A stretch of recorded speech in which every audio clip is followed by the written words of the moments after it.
Hello, everyone. I'm Jim Garrison. I want to welcome you to this session of Humanity Rising. I wanted to comment on the program that we had yesterday with Daniel Sheehan as we commenced our fall programming on the unidentified anomalous phenomena, previously called UFOs.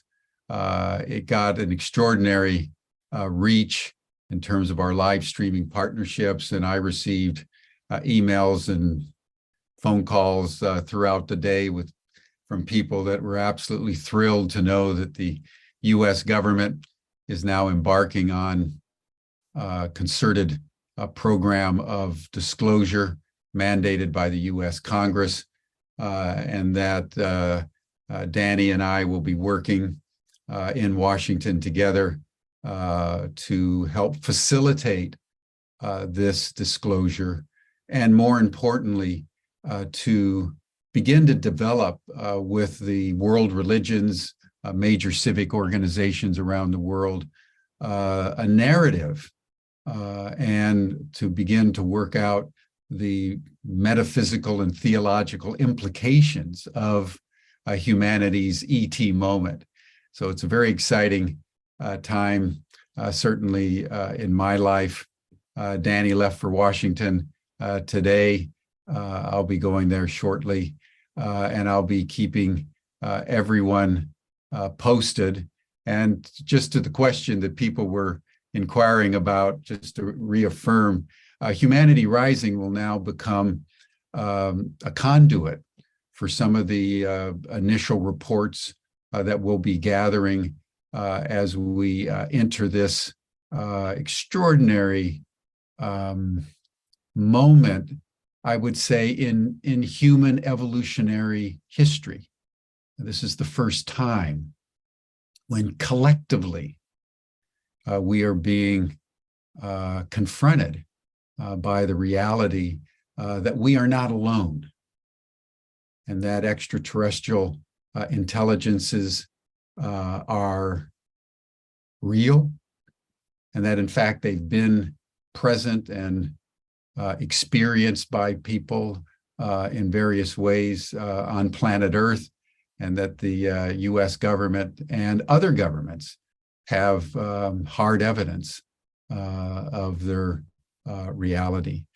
So I'll keep everybody posted as events unfold, and I'm sure that'll be extremely dynamic given the magnitude of this issue and the history of evidence that will now come to the light of day. With this program, we want to develop another domain of human inquiry, and that is learning and spiritual development. One of the things that Ubiquity University has been doing over the last several years is partnering with non-academic institutions that are providing academic level content to members and viewers around the world. You know, if you think about learning, say 20 years ago, 30 years ago, if you wanted to learn anything, you had to go to school. You had to go to the university. And then, you know, in the late 1990s came the internet, and all of a sudden people everywhere had the possibility of accessing content in ways that were impossible before the rise of the World Wide Web. And then in November of 2011, actually, a professor at Stanford teaching artificial intelligence was talked into beaming his lecture in his class there at Stanford on the web. And what happened changed history of education and learning. He was beamed worldwide. He had over 250,000 people listening into his lectures for his course on artificial intelligence. And that ignited what they called the MOOCs, the massive open online courses, and organizations began to develop. And all through this time, academic institutions stayed closed. And if you were going to get a degree, you had to get a degree from their institution taking their courses. But Ubiquity University has burst through that stricture. And we've been partnering with non-academic institutions that are providing some of the best content in the world. And the members, the students, take their courses, and then they can come into Ubiquity and write a dissertation for a master's or PhD degree, which deepens their learning and also provides the partner organization with an extraordinary amount of information because the dissertations are what they learned through their studies in the partner institution. So if you go on the Ubiquity University website, we have 15 or 20 partnering organizations, and they're coming in almost on a weekly basis as word gets around that there's an opportunity not just to take courses and webinars out there from a variety of sources, but that if one immerses oneself deeply in a particular domain, you can get an accredited graduate degree for doing so from Ubiquity. So one of our partners is the Shift Network. And so from time to time, we've invited our partners onto Humanity Rising to talk about their organization and the kinds of courses and so forth that they offer. And so it's a particular pleasure for me to welcome Steve Dinan to Humanity Rising today. I've known Stephen for many decades, since before he embarked on his endeavor to develop the Shift Network while he was working in marketing and membership development at the Institute of Noetic Sciences. He was also involved with Esalen, where I worked for many years in their Soviet American exchange program. And Stephen worked to develop a center for theory and research that really looked at this extraordinary phenomenon of human potential. And how is it, and why is it that humans seem to have this extraordinary potential at all kinds of levels that individuals continue to experience and expand the notion of what it means to be human. But Stephen is mostly known to, I think, most people as the founder and CEO of Shift. So Stephen, I want to welcome you to Humanity Rising, and thank you for everything that you've been doing out there in our world to really facilitate, I would say, an elevation of human consciousness at a crucial time in human history. So why don't we start by you more fully introducing yourself.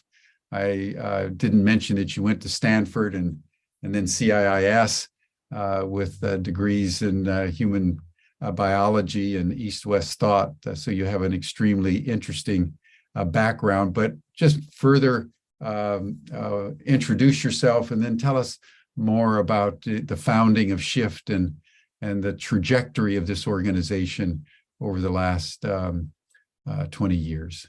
Well, Jim, thank you so much for your work on so many different fronts, and Ubiquity as well. Great to partner with you. So yeah, a little bit about the backstory to Shift. So I started my professional arc, I guess, at Stanford more in sciences, and I was more of an atheistic scientist, but frankly, my introduction to psychedelics opened up a whole new worldview I had friends that were starting to experiment with psychedelics. I was very judgmental, thought they were problematic, and then to try. And then you tried it. And then it was just like, okay, well, there's a whole nother level of reality that disclosed itself and opened up, and really extraordinary experiences of higher level beings on the other side, and this sacred dance of reality suffusing everything. And it was a pivotal experience for me. And that kind of propelled me on a path of seeking. So I tried to marry that deeper scientific inquiry with the exploration of frontiers. I went through, 10 different meditation retreats, and we did everything from, past life regression to shamanic work to, I just kind of started to explore this whole sphere for much of my 20s. I wrote a lot. I did a master's degree in East-West psychology. I followed my intuitive nudges towards people that were interesting. People like Andrew Harvey became very seminal, who was teaching at the California Institute of Integral Studies, or Stan Groff, and I went through the holotropic breathwork training. So many of the people that have been seminal figures in this field. And I didn't really have a particular ambition. I actually never really had an ambition until I got the download of what I was supposed to do to create a business. I was much more on the academic path and more of a writer, theoretician. I was into Ken Wilber's work, and really, that's part of what led to Esalen, is that I was helping to synthesize a lot of perspectives on how to evolve human consciousness in different fields. So we'd look at a field like subtle energies research and say, who are the 15 or 20 top researchers? How do we bring them together, synergize, create new academic programs, things that would advance initiatives there? And I was there was a bit of an understanding of how does culture evolve by these coalescence of pioneering figures and groups into a larger movement. So we were trying to catalyze that in different fields with the Center for Theory and Research. So it wasn't even really on my radar to create a business, much less something that's a media components, all these different things. I was much more of a writer and thinker. And but then I sat a meditation retreat in the year 2000. And it was right after the turn of the millennium. And for lack of a better word, my crown opened up, and I got about a 3-day download of what I was supposed to do with my life. And it really, there was many layers, and I feel like we're only 2 or 3% into that original manifestation of that original download. But it was really clear that in order for human life to evolve, we needed to create greater synergy between these nodes of awakening consciousness around the world.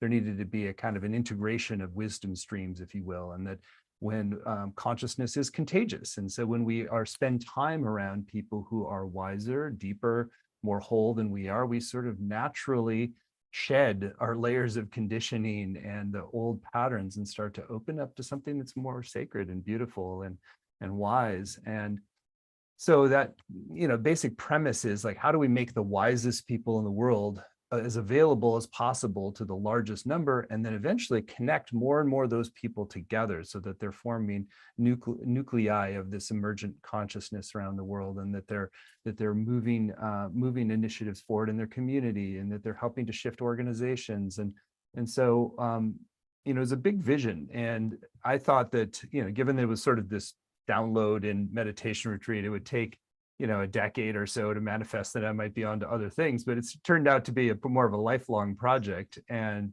it's taken some time, and actually had some false starts. I first tried to get it off the ground, ran out of money, then had to back up it. So when I end up at IONS was actually sort of like a plan B to sort of build this network in a different way under a nonprofit umbrella. I wasn't as attached to it being a for-profit. It was more just like this needed to happen, and that I was supposed to catalyze this. And so it took about a decade of, laying groundwork, getting skills, building networks, starting prototypes with the Institute of Noetic Sciences. Before then, in 2010, it was ready to hatch in a bigger way. And some of that is the technology needed to catch up. It was really clear that when I first started, that some of the, the connectivity and the being able to do video conferencing and breakout rooms and all those kind of things were not even online yet. And so when we first launched in 2010, it was all audio. And I launched with the Sacred Awakening series, which had 40 different spiritual teachers from every major lineage. It was the largest online offering that had ever been, I think, attempted at that point to bring different wisdom traditions and lineages together in one place. So we had, Zen Roshis to sort of Native American elders to Eastern Orthodox mystics to to Hindu teachers. And so I really tried to create a balanced, to the extent possible, a balanced whole of like the entire planet. It's like, and what was interesting is the guidance came to launch that series, and I didn't even realize that it ended up launching on the first day of Lent, which is a 40-day cycle. And I was a little bit dissociated from my Christian upbringing at that point. And so it's a little bit like, oh, this is a more of a world-centric offering in the spirit of Lent. And so it was, which is also 40 days. And so it's the 40 days exactly parallel Lent, which was not intentional. And so there was definitely some higher orchestration involved and some higher guidance. And I've really tried to, from the beginning with Shift, navigate from higher guidance, that I know that we have very, dedicated allies on the other side who are helping to orchestrate things. I'll give an example of something recently where, I kept getting nudges that I needed to reach out to one of our faculty members, Suzanne Giesman, about creating a longer term training program for mediums. And I had previously asked her 2 times and she said no. I kept saying, I kept getting this nudge. I needed to do it. So I called her up and she's like, listen, we've talked before, but I get the sense I'm supposed to talk again. It eventually led to where she trained, and then there's a partnership, and now we're launching the Evidential Mediumship Academy. And it's really training the next generation of mediums with best-in-class year-long training, and eventually probably be 3-year training process to really be able, people to are skilled in creating evidence-based communications across the veil. So we create a partnership, heal relationships from the other side. Exactly. And it turned out that the woman, Jean Else, who's the lead teacher from this smaller school in Britain that had trained Suzanne, her deceased partner, who was kind of orchestrating, had said, oh, you're going to be working with Suzanne on something soon. Before I even reached out to her, like, she was sort of, Mavis on the other side was busy orchestrating this academy. So I think that, I see the Shift Network in many ways as a partnership between spirit, creator, and beings on the other side, and as many people as possible. We have several hundred faculty. We work with 3,000 thought leaders. We've had well over 3 million, I think it may be 4 or 5 million at this point. I have to get the updated numbers of people participate in something. And it's really sort of it's a large scale collaboration between people who are here to help evolve consciousness. And it all comes back to the more time we spend around wise, deep, loving people, and the better the methods for practicing and clearing our own patterns and opening up to our own higher potential, the more we can start to just step by step shift the planet forward. And it's a long game we're playing, but it's kind of the only game in town if we're going to really navigate and navigate some of the crises we're facing. We have to evolve human consciousness, because with the technology and a lot of the solutions are available, and it's really just human consciousness that needs to catch up with our capacity to live a really an amazing way on this planet. We don't have to squander our resources or diminish our ecosystems, that we can really live a very abundant life here. Well, thank you. I agree entirely. And let me just probe a couple of the things that you said. First, I was struck by your term that consciousness is contagious. I think that's a very interesting thing to delve into. Just phenomenologically, how do you understand consciousness, which is eternal and omnipresent everywhere? How does the crystallization of higher consciousness or even lower consciousness, how does it become contagious? If you had to kind of, as a theoretician, if you had to kind of unpack the phenomenology of the contagion of consciousness, what would you say? Well, I think that what you're pointing to is that it is omnipresent. It is our true nature, that we're all children of Creator, that we're all kind of droplets of God, and we forget that. We get localized. We get caught in our patterns, and there's a divine design in that's part of the unfolding of the universe, that we sort of get lost, we get sort of diluted, we find our way, and then out of that we're creating novelty and creating new patterns.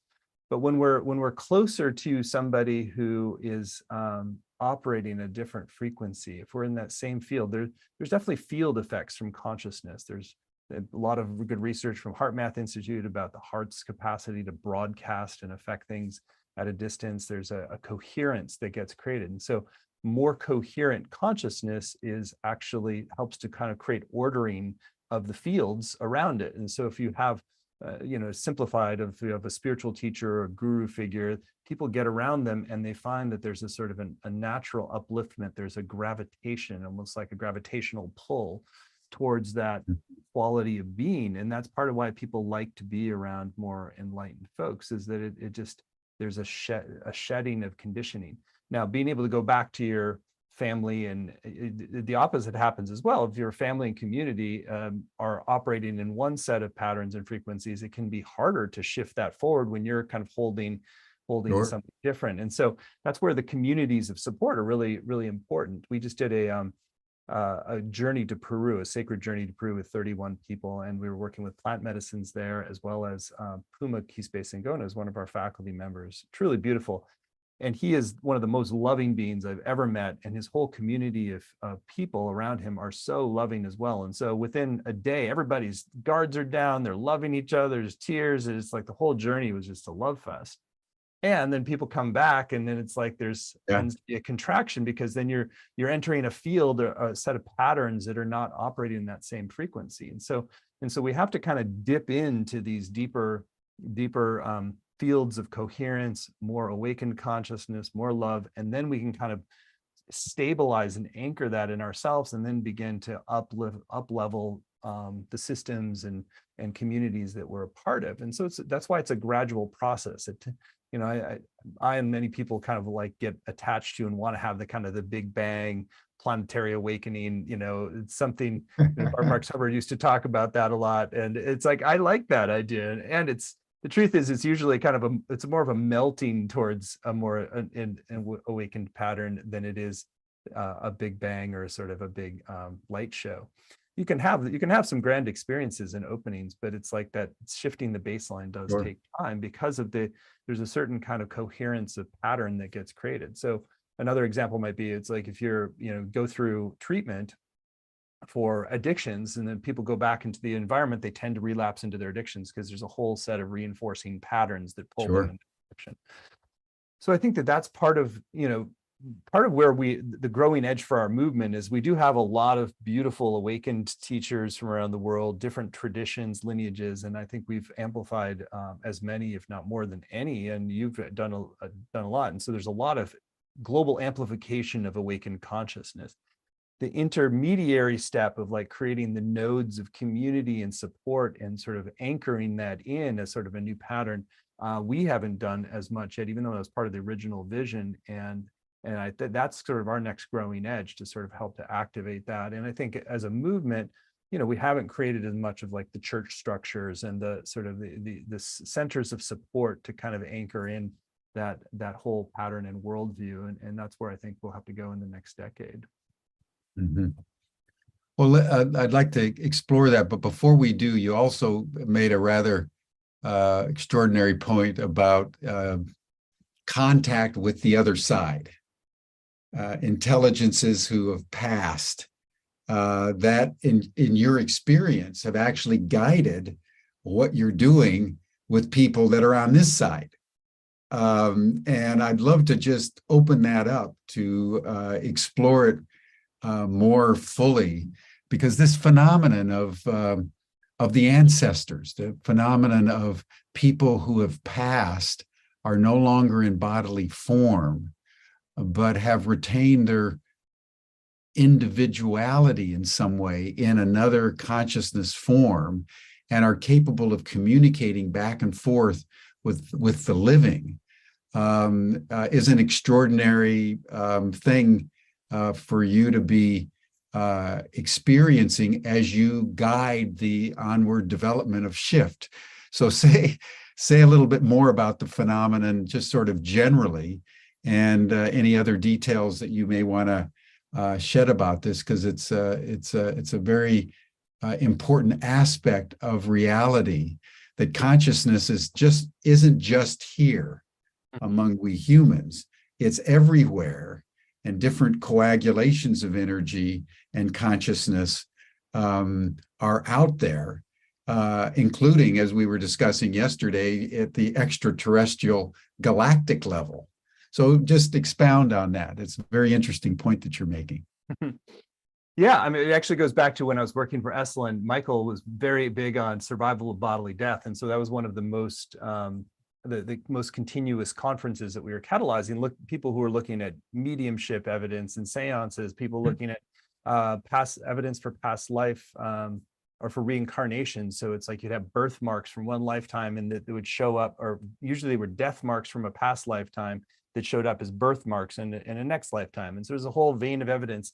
So he was very into the scientific validation and exploration of this. And I think there's some very valid and very interesting lines of very scientific, evidence-based approaches to survival of bodily death, that there's continuity of consciousness and that we do survive. And so there's this whole field now of evidential mediumship, which is more of like, before you even give a reading, like, oh, your father wants to know how much he loves you. It's like you're getting very specific information.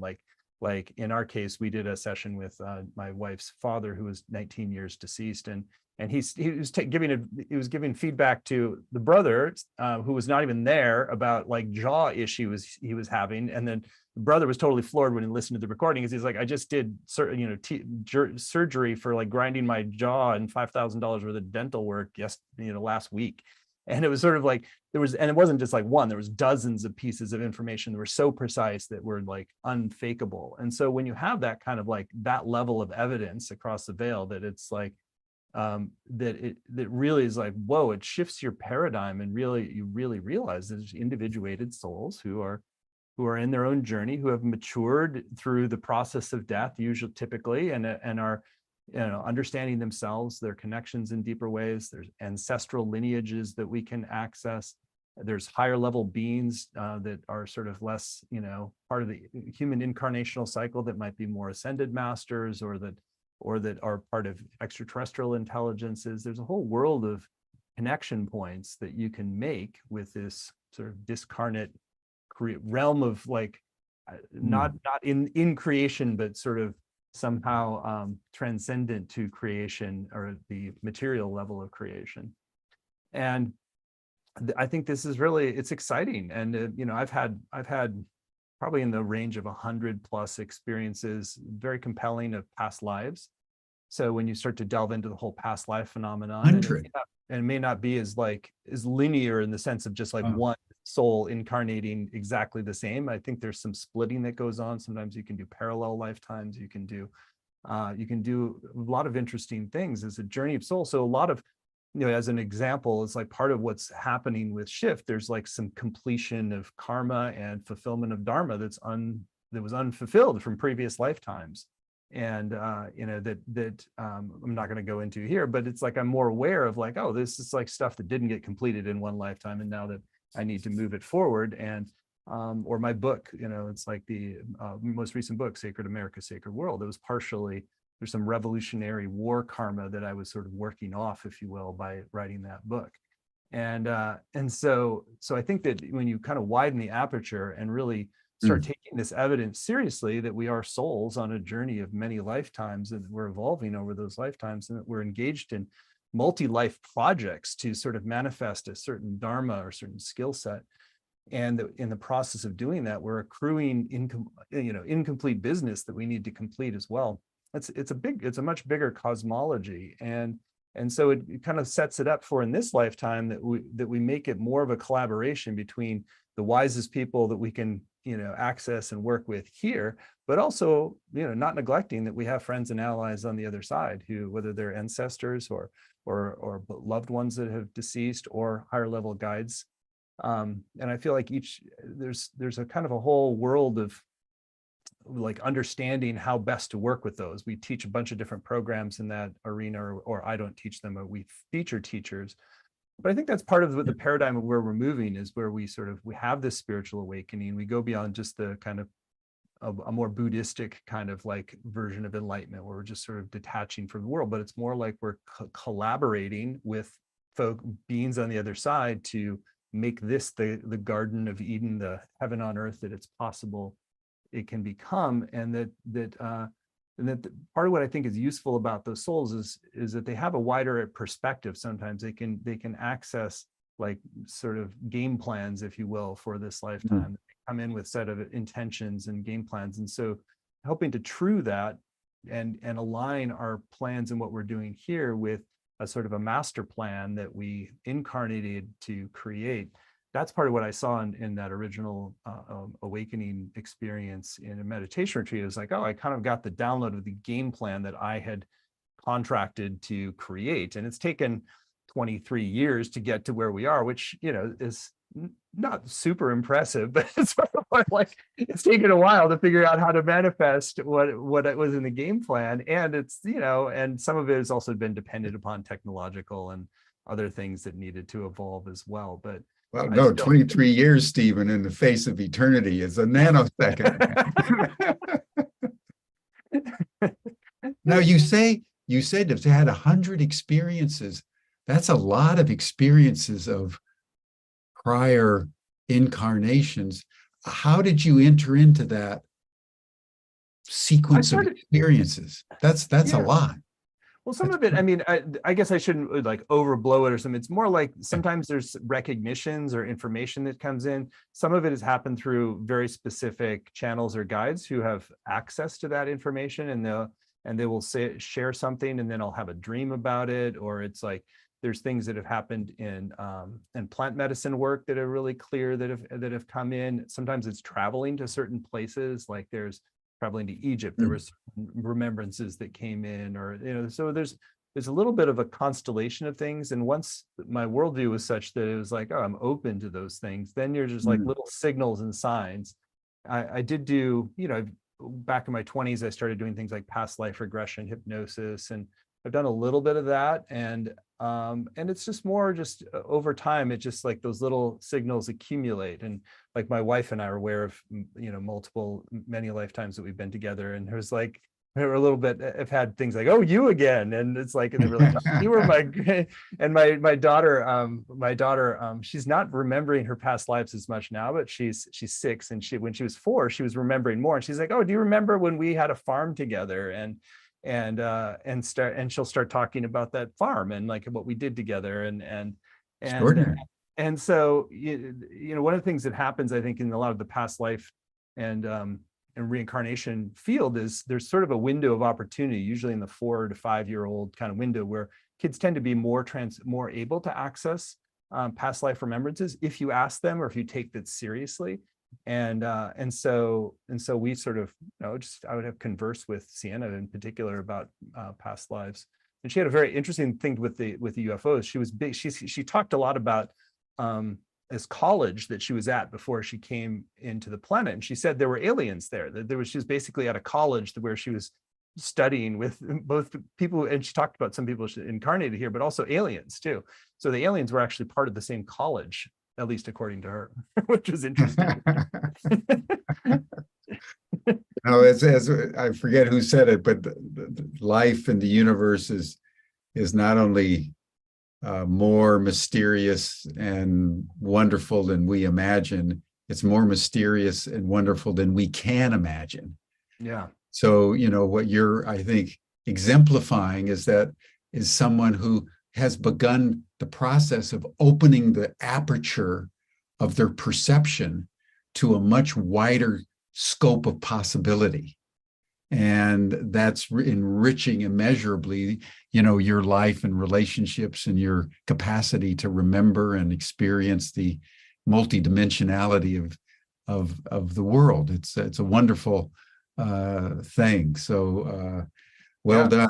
Well done. Well, and we're still, frankly, you know, making baby steps as humanity. Totally. When it's likely that there are billions of civilizations out there, and that we're just sort of like in our infancy of just starting to peek our little head out of our crack the egg of our planet and start to peek out into the larger cosmos. I've had some experiences on plant medicine that it was just very much communing with Creator in the sense of like, wow, billions of civilizations and the level of complexity out there. And I was just thinking about, where does we haven't really done much around UFOs or aliens with Shift, but I was like, where 10, 20 years from now, I was like, oh, there's going to be a school for different, like a school Yeah. within for each different lineage of tradition, or star system, or cultural transmission from this one. Is like, oh, that's where that's going to go. And so it's like opening up to, it's like not just all the wisdom lineages of planet Earth, but what are all the wisdom lineages of the cosmos Out there. actually Absolutely. access. Absolutely.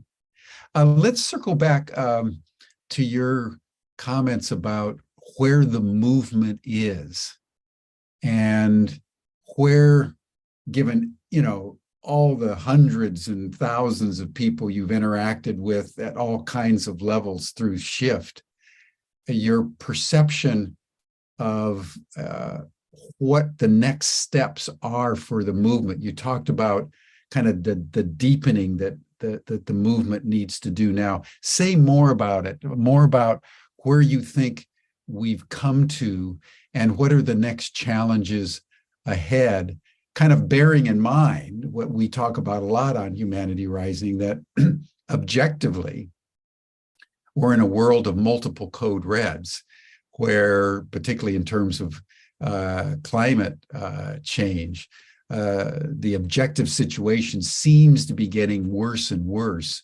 faster and faster. And so it's within that the consciousness movement, just to use a very broad frame of reference here, in which you're an integral part, how do you see it growing, and how do you see the challenges ahead? Yeah, I think there's this kind of moment we're in where the crises are definitely magnifying, and I'm also very optimistic at like the level of change that's happening. For instance, this is a somewhat dorky thing, but like I looked at the levels of adoption of the of solar and wind and just generally sustainable power, and if just at the current rates of adoption, we're going to produce enough power even for an expanded grid of people, purely with renewable sources by 2035. It's like that curve is going that steep, and the same thing is happening with electric cars as well. And so there's obviously a lot of challenges, but I think the next decade is going to be so fast in terms of accelerating to where we're sort of decarbonizing in an incredible rate. So I do think that that's like sort of a fundamental truth that we have to also integrate, the level of speed that's happening. And we're already past the crisis point in a lot of areas. So I think we need to sort of have a trillion trees initiative, and like people in the consciousness movement, they're taking on specific aspects of that climate crisis as part of their practice or part of their worldview.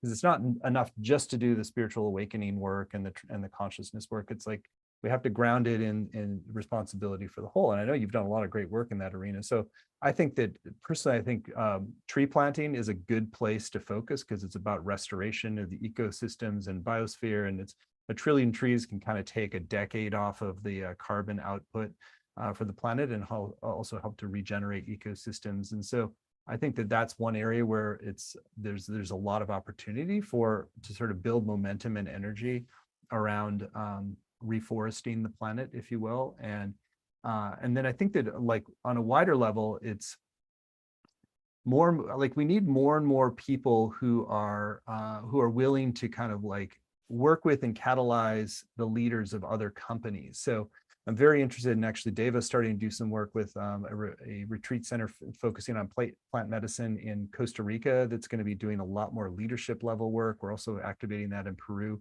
How do we bring CEOs of companies, politicians, religious leaders into deep transformational experiences and containers that then actually they go back and shift the pattern of what they're doing? Because it's like, I don't think, we're not in a moment where a lot of conventional activism has this sort of a kind of a youthful, fiery overthrow kind of energy. And it often meets the more powerful forces of the market and all this stuff. And it can be difficult for that to kind of overcome. It still is fairly oppositional. Whereas I think that a lot of the changes are going to be happening as the most powerful people in the world go through their own transformational process. And then they're sort of like voluntarily recognizing that the systems need to shift as well. And so I think that wise, awake, spiritual, loving beings have an amazing ability, have an amazing asset to help shift those people. So I think that, it's getting a sense of like priestesses that are focusing on executive, top tier executives. They don't have to call themselves priestesses and be executive coach, but it's like this helping to midwife and steward the kind of the melting of an old pattern and the emergence of a new. So it's like thinking about where like those leverage points. There's a consolidation of our movement, which is helpful. And as I said, it's like, we have more and more awareness of the different folks around the world, and we need to kind of cultivate the next generation of skills like mediums or medical intuitives or all of those things are helpful to heal some of the patterns, working with ancestral trauma. There's a lot of good work around trauma that's happening. All that kind of healing of evolutionary work is important and good. And then it's like this next level of anchoring in institutions and communities and patterns so that people can kind of coalesce more locally and then collaborate on larger projects and initiatives. And then the system shifting work, I think, is a lot about shifting the consciousness of those who are already have power, or that we run, that people can do it themselves. I respect when different people in our movement run for office, or that they are trying to shift systems from within as well. But I think that's kind of more the moment. There's a kind of a maturation into wielding power and not just sort of like critiquing power, if you will, and helping and really collaborating and helping more people who are going through this transformational awakening to be able to do that wisely. Because it's like corporations, as an example, that's like there are a lot of forces, a lot of legal forces, financial forces that push them in certain ways. And so getting those systems to shift takes a lot. And it's not just like one person can do it all. It's like you have to kind of have a collaborative movement of conscious capital to do it. So there's a lot of areas. I'm actually more hopeful than I was hopeful is maybe not. I'm more optimistic than I was 4 years ago, because it's like the crises are accelerating and becoming more palpable, but also the solutions are coming online a lot faster than I would have anticipated 4 years ago. And so we are kind of in an acceleration of some of the good stuff coming in. And I like listening to people like Peter Diamandis, who's like a total optimist, but he's evidence-based, and he really shows a lot of ways. He said, his analysis is that the next decade is going to have as much change as the last 100 years. And so you think about all the changes we've seen in our lifetime, more than that is going to happen in the next 10 years. And so I think that if we focus more on just like, how do we keep catalyzing the amplification of consciousness, the emergence of new patterns, the shedding of old skins, the healing of trauma, the collaboration across the veil, the principles of a more kind of awakened leadership, and it's going to kind of meet this sort of rapid technological changes. And I think things like AI, I'm actually more optimistic about AI, even though it's going to create plenty of problems as well. But I do feel like it's going to be a great accelerator of human awakening too. Yeah, I think you're making a very important point that as someone like you that's been in the movement, sort of forever, and me in particular, coming from the 60s, the awareness was way out on the margins of the need for social change, but the big block in the middle was just trundling along as if everything was normal. And I think over the last 4 or 5 decades, the level of the crisis now has gotten so immense that it's permeated through all of society, because all of society in one way or another is under assault. So this is an optimal moment for change at all levels, along the lines that you're indicating. So that if you take CEOs down to Costa Rica now, it'll have a much more powerful effect than, say, 30 years ago, where it would be sort of a nice thing to do, but it had no real bearing back on their real life. And people like Marianne Williamson, running for president, and Bobby Kennedy Jr. running for president, Elon Musk taking over Twitter. The whole world is a mishmash of interconnectivities that weren't really even possible in a societal structures, say even 10 or 15 years ago, which could afford to be stratified because they had no experience of crisis and therefore a necessity to change. And all that is up now, I think, globally in almost every a country around the world, because the crises are affecting all of us in different ways, but pretty globally and therefore universally. So I appreciate your optimism, and I know you've been involved in politics and supporting various candidates and so forth and so on. And just wondering, as we approach the 2024 election, do you have any particular comments on politics in the United States, given the rising level of consciousness? Yeah, the way I've like this, for me, it's helpful to think about that the Trump phenomenon as an example. I think is a symptom of that which we are letting go of, and that it's like that America was founded to some extent on a bit of a distorted, hyper-masculine warrior ideal by the revolutionary energy. The sort of the violent overthrow of the British was sort of like became the ideal, and then that sort of trend led us to sort of over glorify the sort of like the attacking masculine, if you will, the sort of the strong warrior masculine. And actually, I think the dharma of the United States is much more unitive, that we have a kind of a more of a healing and unifying function than the sort of like the war like dominance function. And that so we're needing as a country to shed that whole level of conditioning. And so that's constellated more around Trump in some ways. He became like the embodiment or crystallization of the kind of the warrior masculine who would never back down and all aggression all the time, and just the power at all costs kind of ethos, and that's spoken to and awakened that kind of hunger, and it's essentially based in existential fears. So like for 1,000 millennia, is that like if you didn't crush the others, you were often going to be crushed by the neighbors. Yeah. And so there's an existential fear of threat, and the fear of the others is like, okay, we need like the most badass war chief who's going to destroy the others or overwhelm the others to protect ourselves and feel safe and secure. And so that there's a deep level of kind of fear patterning and trauma patterning that's underneath like the seeking of the kind of the warrior masculine energy. And so I think a lot of that's getting constellated around Trump. I think he is going to be brought to justice. The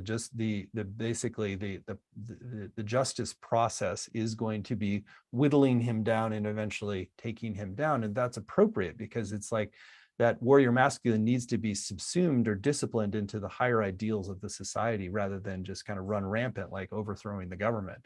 And so it actually needs to go through a fall. And so I think that's what's being sort of orchestrated. So it's, in some ways, it's the dissolution of the patriarchal pattern that is, or the over patriarchal pattern of the United States, that needs to go through a kind of a public shedding, if you will. And so that's the perspective I find most helpful to think about Trump. So it's less just like experiencing disgust for the latest drama or trauma, but it's more like just understanding that like he is sort of serving as this embodiment of this deeper pattern that is like millennial old pattern that then expressed with America, and is sort of an overlay over essentially our more sacred mission at the core, which is e pluribus unum, out of many one. It's like I think we're here to lead the planet towards a more unified future.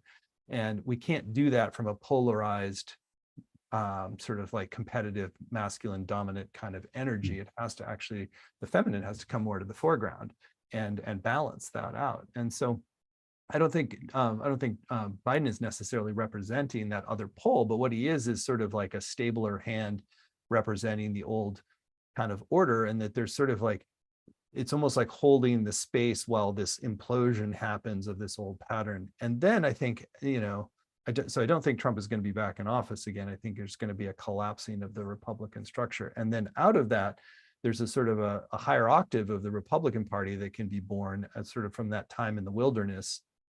Then I think there's also a higher octave of the Democratic Party that will have space for emergence as well. So I'm kind of seeing it a little bit more the long game. I think it's like, in a way, less drama on the left and allow this process to happen on the right, and then but hold the frame that both, first of all, both wings of the bird are necessary. I always like that metaphor that the American people, Yes. both the right and the left wing to fly, and it's like that a Yes. lot of the conservative value system and priorities and even policies are important as sort of a ballast or counterbalance to some of the left as well. And so when we're at war, when the two sides are at war with each other, there's not an honoring of the complementarity or the differences. And so we have to get beyond some of that hyperpolarization. But in a way, we can't do it until like the implosion of the Trump phenomenon has happened. And so I think that, you know, as we get further deeper towards 2030, it's like you look at the demographic changes, the next generation, there's going to be a collapsing of some of that old pattern and the emergence, I think, of a more collaborative, you know, it's like more balanced. I think there'll be a lot more women in office. It's going to be start to balance out so that there's a less hyper competitive, less hyper partisan kind of energy. And then out of that, I think we can start to fulfill a kind of a more unitive planetary function, because we're still too much empire and not enough like unifier and sort of spiritual lead for the world, if you will. Sure. But I see that in our DNA. I see it in the nobility of our people. There's a lot of that's part of what I wrote about a lot in my book, and so there's some of it is just, you know, in order to be what we've done, we've kind of had this kind of like hyper drive to get to where we were sort of in a leadership position for the world. Now we need to mature in our leadership, which particularly means integrating feminine perspectives and values and principles. And so that's where I think people like Marianne have been really helpful, as sort of a champion of a different value set and perspective. I just don't think it's sort of time for it right now to come to the foreground. Yeah, well put. Danny Sheehan yesterday was saying something essentially similar, that he believed that the 2028 election was going to be the election in which the progressives sort of come into their own due to the demographics. I mean, you got all these young people coming into the electorate, and not only here, but in different countries around the world. So that's interesting that you both share the same. Yeah, well, I would hope it's not just the progressive. In a way, it's more the transpartisan version of both parties, because I think the progressive perspective is important, and I tend to identify as progressive myself. But what I've learned over time is to respect and honor more of some of the wisdom held in the conservative perspective, which then creates, like as an example, Rich Toffel is the founder of the Log Cabin Republicans. He's a gay man, really thoughtful, deep thinker. He's into Ken Wilber's work, and you know, and we did an event together that was trying to heal political divides and had multiple locations around the country. And it was really clear from that. It's like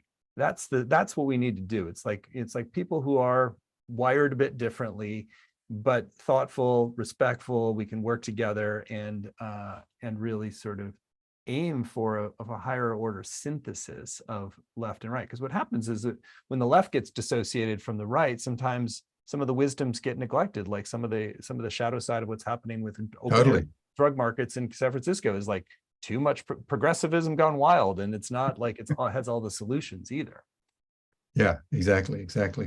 Well, let's switch back to Shift and how you're further developing the Shift network, and what issues that do you see that are coming up that Shift will be engaging in? Because as I said at the beginning, you know, we're delighted to have this academic partnership with you. It's very nascent, so it's not quite congealed, but the opportunity to work with an organization like Shift, so that the different programs that you're developing that are really drilling down deep, you know, like you were indicating with this medium training, are perfectly suited for you know, a dissertation at the end to give the person an additional a point of credibility at a master's or PhD level. So I'd be very interested as you're looking at the next several years, what issues are you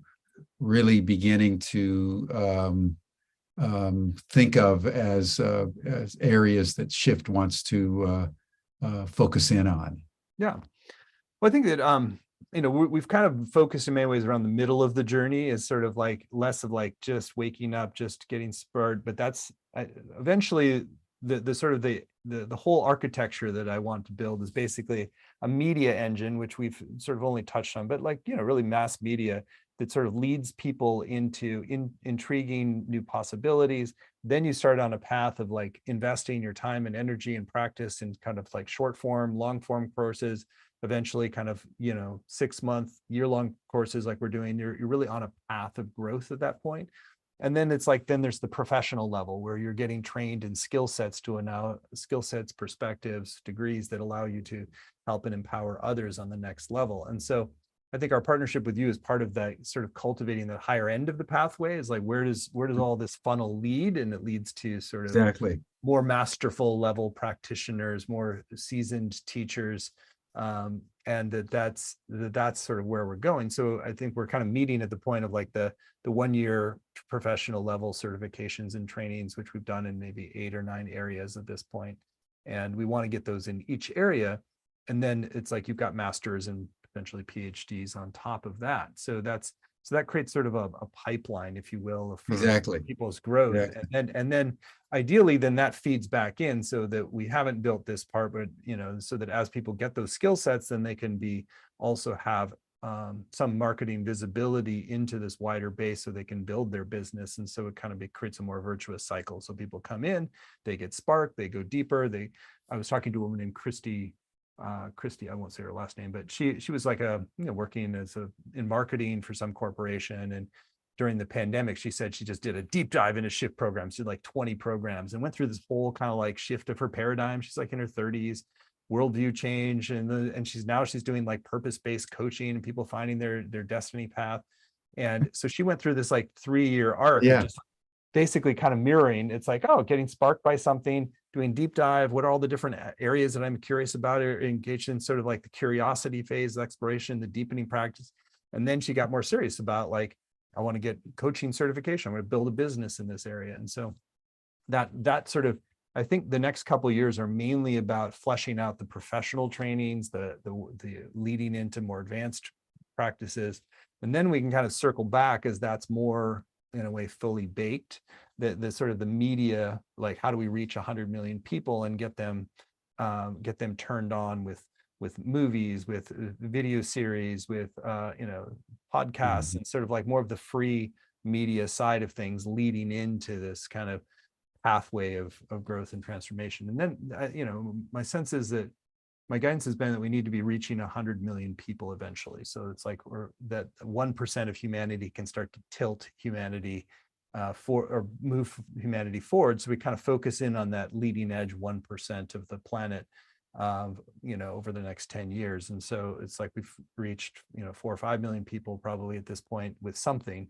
So now it's like, how do you build that pathway so that there's all the rigor and depth in different areas. And so there's a lot of areas of specialization, and it's like we've got illuminated herbalism and we've got mediumship, and there's a lot of different areas that people can go into. Yeah, exactly. Building all these different niches out takes some time, and finding the right faculty members and the right so that's kind of what we've been doing. And just sort of looking at the low hanging fruit in different areas. What are the areas where it's ripe for us to do something more substantial, like we're doing a sound healing certification. I think sound healing is a really interesting and fascinating new modality, it's ancient and relatively new, where it's like, it's the technologies of using sound as a way to heal and catalyze the birth of a new consciousness is ancient, but there's also emerging science and disciplines, and it's really growing as a field. So we're creating a sound healing certificate, and then so we look at just each area and say, what's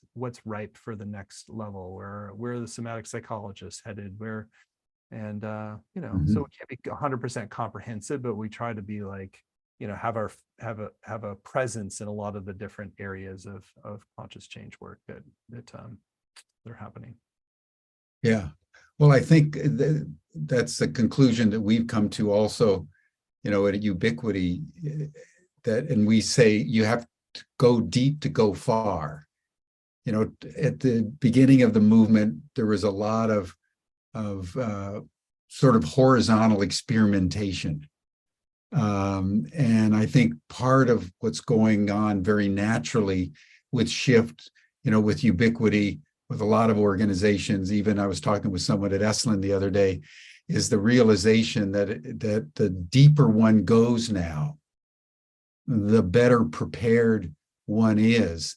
And that even though we appreciate that all roads lead to Rome, it's also the case that our road can only get to Rome if it's really authentically a deep part of our life path. And so I think this, one of the reasons why we've had such a dynamic growth in our partnerships with organizations like yours, where the certifications take a person a certain way, and then to go into an academic modality and get a master's and a doctoral degree is a way of accomplishing what's in the zeitgeist now for individuals and communities as the whole process of consciousness building begins to emerge. And I love it that you're at 4 to 5 million now, but the next kind of meta goal is 100 million. How could we get to 1% of the planet in a consciously designed way to empower that 1% to act catalytically on the 10 billion that we have essentially reached by now as the human species.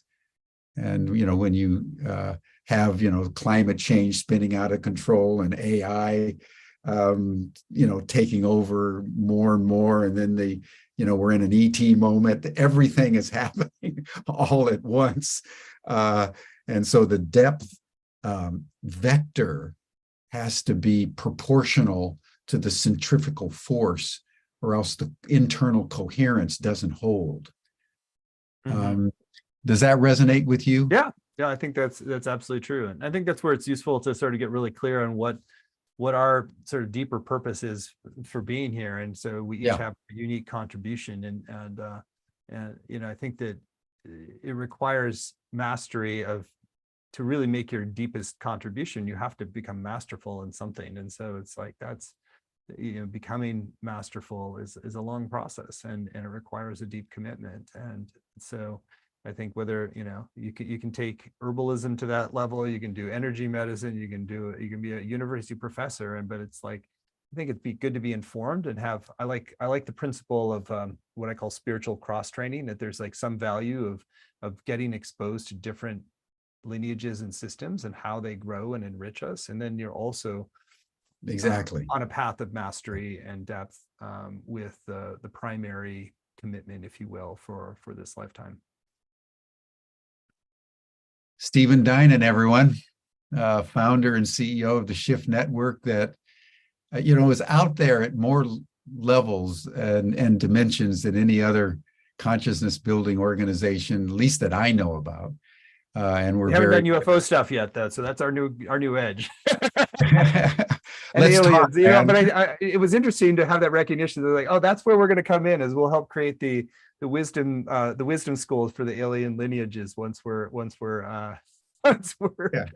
that would be once we're past disclosure. Yeah, that would be a wonderful partnership between the New Paradigm Institute that is developing it and being in Washington, working with them and so forth, and Shift. So we should talk about that. I think it would be, that's another one of the cutting edge issues, is this ET moment that humanity is entering into.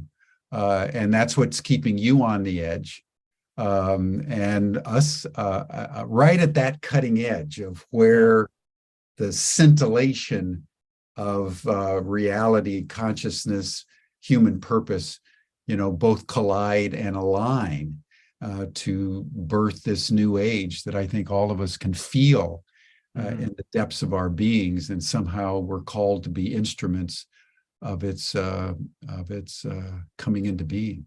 Hmm. Shift has been- Dehana wrote in the chat, galactic learning vessels. Yeah. I thought that was an interesting little new phrase. Yeah, that's what's up. That's what's up. So, Stephen, thank you so Great. much. I A really lot of fun. appreciate it. And Yeah. Jim, I appreciate just the wide-ranging quality of your explorations too. You have such a vast intellect and willingness to go into all sorts of rabbit holes that other people aren't willing to explore. So. Well, that's what makes us brothers. Yeah. You've been down a few yourself. Indeed. All right. Okay, everyone, that'll bring us to a close for today. You're all welcome to the after session chat. You'll see the chat link in the chat box, but you also received it in the Zoom reminder that all of you received. And then tomorrow, we're going to circle back to the UAP issue with one of the Ubiquity University doctoral students who's writing her dissertation on some of the trauma that people have experienced because of their ET encounters, because they couldn't be received by the society. You know, this is what Stephen was talking about earlier in the conversation. Sometimes you have these epiphanies, and then you go back into reality, and you're encountered by something that doesn't receive what you've just experienced, and you can experience trauma. Michael Murphy at the Esalen Institute, the founder of Esalen, used to call it the half-life of epiphanies. And so we're going to be talking about that a little bit tomorrow with regards to the unidentified anomalous phenomena. But Stephen, thank you. Brilliant. Thank you, Jim. Brilliant. Thank you all. Be well. Bye, everyone.